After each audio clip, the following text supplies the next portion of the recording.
in association.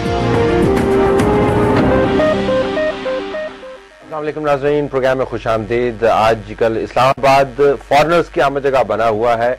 हर कोई इस्लामाबाद के अंदर मौजूद नज़र आता है। हिंदुस्तान के नुमाइंदगान भी मौजूद हैं, अमरीकी नुमाइंदगान भी यहाँ पर मौजूद हैं, अफगानिस्तान के नुमाइंदगान भी यहाँ पर मौजूद हैं और बरतानवी वज़ीर ख़ारजा भी यहाँ पर मौजूद हैं। हमें आज मौका मिला बरतानवी वज़ीर ख़ारजा से बातचीत करने का।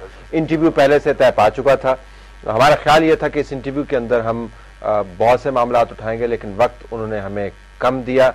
बरतानवी वज़ीर ख़ारजा का इंटरव्यू हमारे लिए अहम बहुत सी वजूहात की बुनियाद पर है। एक तो ये कि बहुत बड़ी तादाद में पाकिस्तानी बरतानिया के अंदर मौजूद हैं और बरतानिया के साथ जो पाकिस्तान के लोगों के हवाले से ताल्लुकात हैं उसके ऊपर हमें मज़ीद बात करने की ज़रूरत नहीं है, क्योंकि ये सब पर वाज़ेह है, ना सिर्फ मुआशी तौर पर बल्कि मुआशरती तौर पर भी जिस तरीके से पाकिस्तानी कम्यूनिटी वहाँ पर मौजूद है और उसके लिंक्स हैं पाकिस्तान के साथ।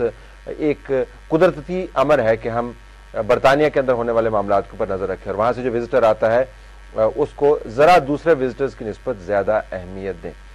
दूसरा मामला ये है कि पिछले कई बरसों से हम देख रहे हैं कि अमेरिका और बरतानिया की पॉलिसी के अंदर हमें हम आहंगी नज़र आती है।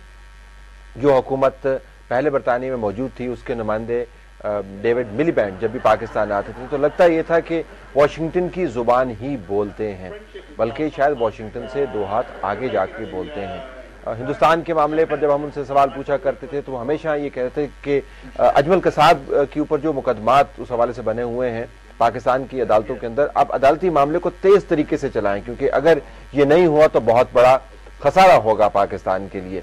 और इसी तरीके से पाकिस्तान को पुश किया करते थे।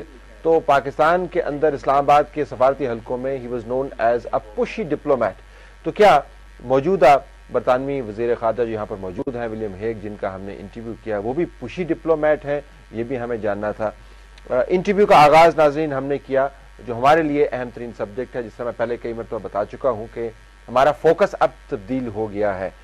अगरचे जो मेन स्ट्रीम इशूज़ हैं जिनका ताल्लुक बड़ी बड़ी सियासत और बड़ी बड़ी सफारतकारी से है वो भी हमारे फोकस में रहते हैं, लेकिन जाविया जो है वो हमेशा लोगों के हवाले से बनता है। तो हमारे लिए अहम तरीन मामला बरतानिया में मौजूद पाकिस्तानी तलबा का था। ये दो कैटेगरी के इश्यूज हैं बरतानिया के अंदर। एक वो कैटेगरी है कि जहाँ पर पाकिस्तानी तलबा को इंतहाई संजीदा इल्ज़ामात के तहत पुलिस उठा कर लेगी, उनको जेलों में बंद किया और जेलों में बंद करने के बाद उनमें से दो अभी भी जेल में मौजूद हैं और बाकियों को रिहा कर दिया, लेकिन रिहा ऐसा किया कि उनकी जिंदगियां तबाह हो गई और उनके एजुकेशन कैरियर भी तबाह हो गए। तो एक तो ये इशू है। दूसरा इशू उन स्टूडेंट्स का है जो यहाँ से उन फेक कॉलेजेस में, बोगस कॉलेजेस में चले जाते हैं, जो उनके ख्याल में उनको बड़ी अच्छी अच्छी डिग्रियां फराहम करती हैं और यूके का ठप्पा उस पर लगा होता है। वहाँ पर पहुँचते हैं तो मालूम पड़ता है कि ये कॉलेजेस ना सिर्फ बोगस हैं बल्कि महज पैसे का ज़िया है। हमने सोचा बजाय इसके कि हम बड़े बड़े मामलात से इंटरव्यू शुरू करें, बरतानिया के वज़ीर ख़ारजा यहाँ पर मौजूद हैं, अपने पहले ऑफिशियल दौरे पर आए हैं और तीसरा उनका ज़ाती दौरा है, 2 मरतबा पहले इस्लामाबाद आ चुके हैं। क्यों ना हम उनसे पूछें कि बरतानिया के अंदर जो पाकिस्तानी स्टूडेंट्स के 2-3 बड़े बड़े मसाइल हैं उसके ऊपर उनकी हुकूमत का क्या रवैया है। आइए देखते हैं, जब हमने उनसे ये सवाल पूछे कि बरतानिया में पाकिस्तानी स्टूडेंट्स के हवाले से ये 2 बड़े मसले हैं, उन पर उनकी हुकूमत का क्या रवैया है, तो उन्होंने क्या जवाब दिया। Well, thank you very much for joining us this morning. It's a pleasure. Public diplomacy, that's the in thing these days. Pakistani public does worry about the fate of Pakistanis inside the UK. Also the students primarily. Those students who have been in jails, who have been hauled up, though allowed to walk freely by the courts. Still there is this cloud of doubt hanging over their future. What's your government's policy about students who were charged with serious crime, found to be innocent, and then they were, sent out? Well, let's make clear, Pakistani students are very welcome in the United Kingdom, and there are huge numbers of them. And I think that's an excellent part of the relationship between our countries, and I want that to continue and to continue in large numbers in the years ahead. So let's be absolutely clear about that. Of course, we have to protect our own national security, as does Pakistan. And that sometimes does lead to arrests, that sometimes does lead to suspicions. We have a strong judicial system in the United Kingdom, and I think everybody knows that. So wherever possible, those things go to the courts. And if the courts can't resolve it, well, then people are free to be free in the United Kingdom.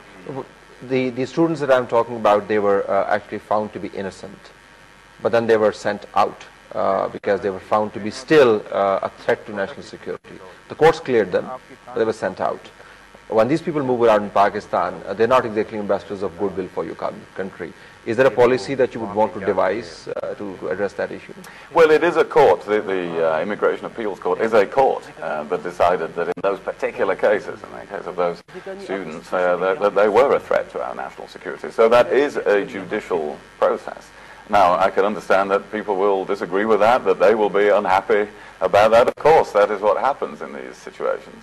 But as I say, we have to take whatever steps we can to protect our own national security. And I think this has to be set in the context of thousands of students who have a great experience in Britain, who we want to have that great experience. So let's bear in mind all the positive things that happen and the positive experiences that people have. And the thousands of students who do enjoy the great educational system in the UK, there are thousands of students who frankly have been going there and finding themselves in a bit of a soup because they are part and parcel of an educational system which is considered to be somewhat bogus. Continues to operate. I'm talking about colleges whose degrees are not accepted by higher institutions of learning, but they go there with a high hope of getting education. They get stuck in these colleges whose degrees matter not a whit anywhere, and then they find themselves in a quandary. This has been going on for the last 10 years. Exactly, and that is why the government, indeed the previous government before our government took office, has been taking measures to sort that out, to have a list of accredited colleges, because it is very important if people go to study that their qualification is worth something at the end of it, that the world understands that this was a proper college that they went to. And so now there is a list of the accredited colleges. To come to study in the United Kingdom, it's necessary to show that a student is going to one of those colleges, and then they will emerge with qualifications that Britain and the world understands. So we're doing everything possible. We've done everything possible. The other colleges which are not properly accredited continue to operate in the UK. Of course, part of the problem lies inside Pakistan, where people continue to direct students to those colleges. But I was just wondering if the demand side was also curbed, in the sense that those colleges were shut down, then probably these people will not be able to misguide the students here. Well, I think the answer is for anybody who wants to study in the UK to look at that accredited list. The list it's not a secret list. The colleges that we say, that our government says are the real colleges, the colleges where the qualifications will be respected, that they are the right colleges to go to. So that information is all out there in the public domain. I would say to everyone, make use of that information. And again, there are thousands of students going to those colleges, having a successful education, hopefully having a much better life in future, because they've come to study in Britain. But why would bogus colleges continue to operate in the UK? A country which is known for such high standards of education. Well, look, it's a free country. People are able to conduct businesses. They are able to offer services. But to help people with the situation you have quite rightly described, our government says, here is the list of the accredited colleges. So we should only stick to that list and not... That is the list of colleges. That's your message to the student. That is my message to the students. आपने उनके जवाबात नाज़रीन सुने. शायद तसल्ली बख्श जवाब मेरी नज़र में ये नहीं थे.